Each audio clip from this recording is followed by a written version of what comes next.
नमस्कार दोस्तों, कैसे हैं आप सब। आप सभी का स्वागत है आपके अपने YouTube चैनल पर। और आज की हमारी कहानी शुरू करने से पहले जो भी चैनल पर पहली बार आए हैं या जिसने भी अभी तक चैनल को सब्सक्राइब नहीं किया है तो जल्दी से जाकर चैनल को सब्सक्राइब करें और घंटी का बटन दबाकर ऑल का आइकन जरूर प्रेस कर लें ताकि हमारी कहानियों की नोटिफिकेशन आप तक सबसे पहले पहुँचती रहे और आप हमारी कहानियों का आनंद उठाते रहें।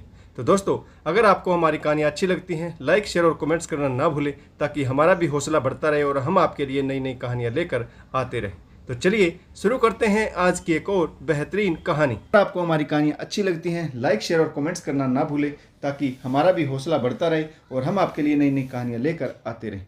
तो चलिए शुरू करते हैं आज की एक और बेहतरीन कहानी। पंडित जी के घर में इनकम टैक्स विभाग की रेड पड़ी थी। 2:30 बजे तक की अफरा तफरी ने पंडित जी का दिमाग खराब करके रख दिया।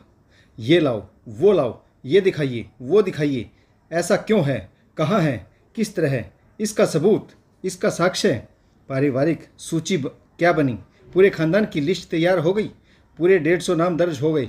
सभी के पते, फ़ोन नंबर, मोबाइल नंबर, उनका व्यवसाय और उन सब के व्यवसाय से जुड़े दूसरे लोग। पंडित जी वेनी प्रसाद जी ने बेटी की सगाई पिछले महीने ही की थी। उन्हें डर था कि कहीं ऐसा कुछ ना हो कि उनके संबंधों पर भी आ जाए।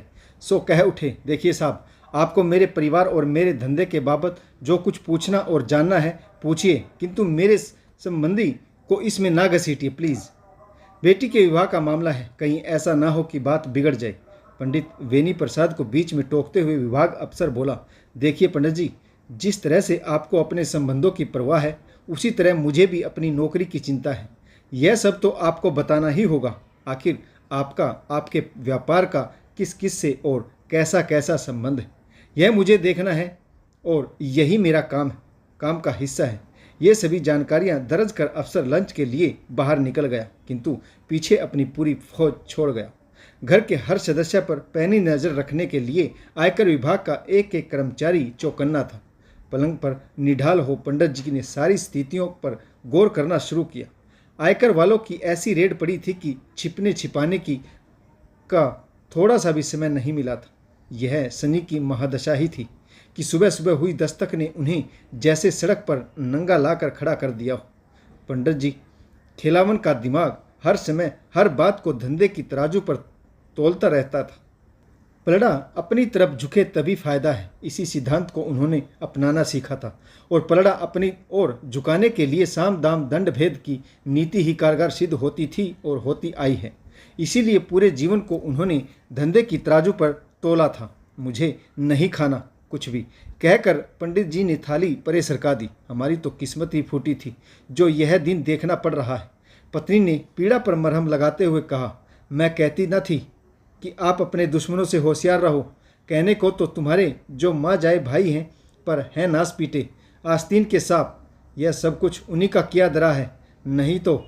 कहते कहते पंडिताइन सिसक सिसक कर रोने लगी।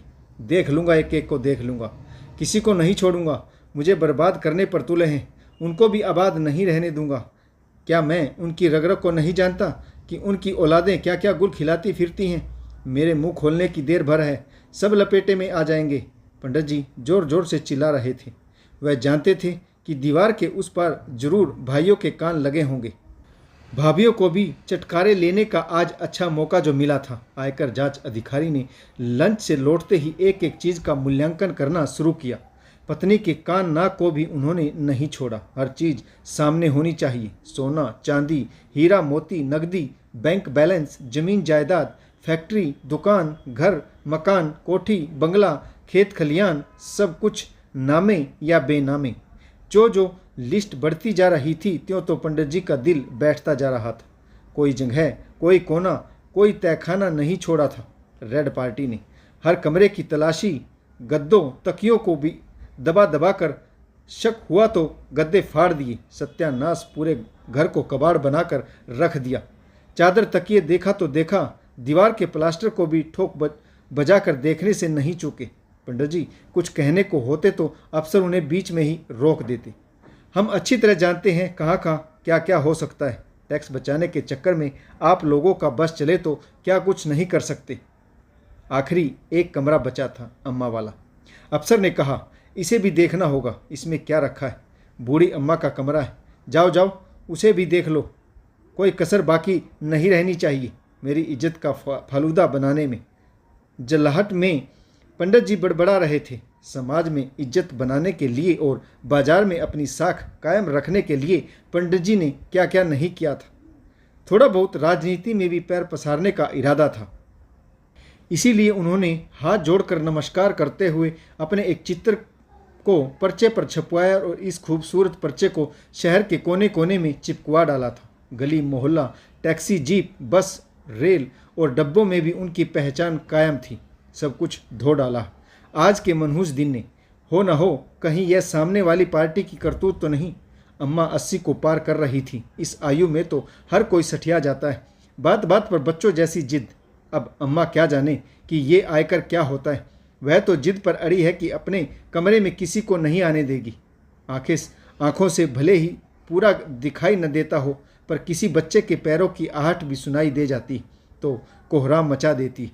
रोने लगती है। उन्हें अकेले पड़े रहना ही सुहाता है। अब अम्मा को कौन समझाए कि ये रेड पार्टी वाले जो ठान लेते हैं करके ही दम लेते हैं। उन्हें तो यह कमरा भी चेक करना ही होगा। सरकारी अफसर समय की नज़ाकत को जानते थे और जांच पड़ताल के दौरान किसके साथ कैसा व्यवहार करके जड़ तक पहुंचना है खूब जानते थे। उन्होंने सभी को रोककर अकेले अम्मा के कमरे में प्रवेश किया। अम्मा, पाए लागू। कैसी हो अम्मा जी? हमेशा से सुनता आया हूँ कि बड़े बूढ़ों का आशीर्वाद जीवन में पग पग पर कामयाबी देता है। क्या ऐसा वरदान आप मुझे नहीं देंगी? बेटा, सब करनी का फल है। आशीषों से क्या होता है? पर तुम हो कौन? सुबह से इस घर में कोहराम मचा हुआ है। क्यों परेशान कर रखा है मेरे बच्चों को? अम्मा के शब्दों में तलखी भी थी और अंतर्नाद भी, जैसे वह सब कुछ जानती समझती हो। अफसर ने अम्मा को जैसे समझाने का प्रयास किया, हम लोग सरकारी आदमी हैं अम्मा, हमारा काम है गलत तरीक़ों से कमाया हुआ रुपया पैसा की पड़ताल करना। खरी कमाई पर खरा टैक्स लेना सरकार का कायदा है। अब देखिए ना अम्मा जी, मैं ठहरा सरकारी नौकर, मुझे आदेश मिला है कि पंडित जी पर टैक्स चोरी का शक है, उसकी छानबीन करो। सो आदेश तो बजाना ही होगा ना। अब बताइए अम्मा, इसमें मेरा क्या दोष है? जो खरा है तो खरा ही रहेगा। पंडित जी ने कोई गुनाह किया ही नहीं है तो उन्हें सज़ा कैसे मिल सकती? पर खाना पूर्ति तो करनी ही होगी ना। सो तो है बेटा, तुम आदमी भले लगते हो, मुझसे क्या चाहते हो? सारे घर का हिसाब तो तुम ले ही चुके हो। लो, मेरा कमरा भी देख लो। यही चाहते हो ना? पूरी कर लो अपनी ड्यूटी। अफसर की बातों से अम्मा प्रभावित हुई थी। पुराने कमरे में क्या क्या लुका दरा है, लेकिन अफसरों की पैनी नज़र ने संदेह तो खड़ा कर ही दिया था। इस संदूक में क्या है अम्मा जी? जरा खोल कर दिखाओ तो। अफसर ने कहा तो अम्मा जैसे बिफर पड़ी। नहीं नहीं, इसे नहीं खोलने दूंगी। तुम इसे नहीं देख सकते। लेकिन ऐसा भी क्या है अम्मा? संदूक को जरा देख लेने दो। अफसर बोला, आपने ही तो कहा है ना कि मुझे मेरी ड्यूटी पूरी करने देगी। सो समझिए कि मेरी ड्यूटी में हर बंद चीज़ को खोल कर देखना शामिल है। अम्मा ने अब और जिद नहीं की, खटिया से उठी और दरवाज़ा भीतर से बंद किया। संदूक का नाम सुनते ही पंडिताई के मन में खटका हुआ था कि हो ना हो बुढ़िया ने सबसे छिपाकर जरूर कुछ बचा रखा है। इसीलिए वह अपने संदूक के पास किसी को फटकने तक नहीं देती थी।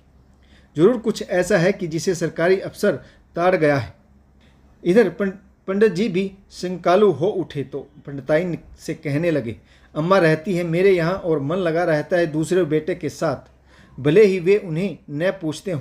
कहीं ऐसा तो नहीं कि बड़के भैया के लिए कुछ संदूक में छुपा कर रखा हो। चलो जो भी होगा आज सामने आ ही जाएगा। बंद कमरे में पसरे अंधकार में पिछली खिड़की से जो थोड़ी रोशनी की लकीर आ रही थी, उसी रोशनी में संदूक रखा था। ताला खोलकर जो अम्मा ने संदूक का ढक्कन उठाया तो सरकारी अफसर अवाक रह गया। रोटियां? ये क्या अम्मा, रोटियां और संदूक में? हाँ बेटे, जीवन यही जीवन का सत्य है। रोटियां, इन्हीं के लिए इंसान दुनिया में जीता है। जीवन भर भागता फिरता है, रात दिन एक करता है, बुरे से बुरा काम करता है। किसके लिए? रोटी के लिए ही तो। खानी उसे सिर्फ 2 रोटी ही हैं। फिर भी न जाने क्यों कहते कहते अम्मा का गला भर आया। लेकिन माँ जी, ये तो सूखी रोटियां हैं, आपने इन्हें संदूक में सहेज कर क्यों रख छोड़ा है? अफसर इस गुत्थी को सुलझा नहीं पा रहा था। भले ही उन्होंने बड़ी से बड़ी गुत्थियों को सुलझा दिया हो। सप्ताह में एक दिन ऐसा भी आता है बेटे जब कोई भी घर में नहीं रहता। रविवार को सभी बाहर खाना खाते हैं। उस दिन घर में रोटी नहीं बनती। उसी दिन के लिए मैं रोज़ आधी रोटी बचा कर रखती हूँ। मुझे हर रोज़ 2 रोटी मिलती हैं। रविवार को मैं 2 रोटियों को पानी में भिगो देती हूँ और फिर किसी न किसी तरह से उन्हें चबाकर पेट भर ही लेती हूँ। लो बेटे, तुमने तो देख ही लिया है। अब इस कटु सत्य को पूरे घर के सामने भी जाहिर हो जाने दो। न जाने मेरे बच्चे क्या सोचेंगे। आंसू पोंछते हुए अम्मा ने बंद दरवाज़ा खोल दिया। यह सब देख सुनकर सरकारी अफसर की आंखें नम हो गई और वह सोचने लगा, धिक्कार है ऐसे बेटों पर। पंडित जी ने जीवन में करोड़ों की संपत्ति कमाई, टैक्स बचाने के लिए न जाने कितने हथकंडे अपनाए। कितनी संपत्ति नामी और बेनामी है, लेकिन माँ के लिए 2 रोटी नहीं।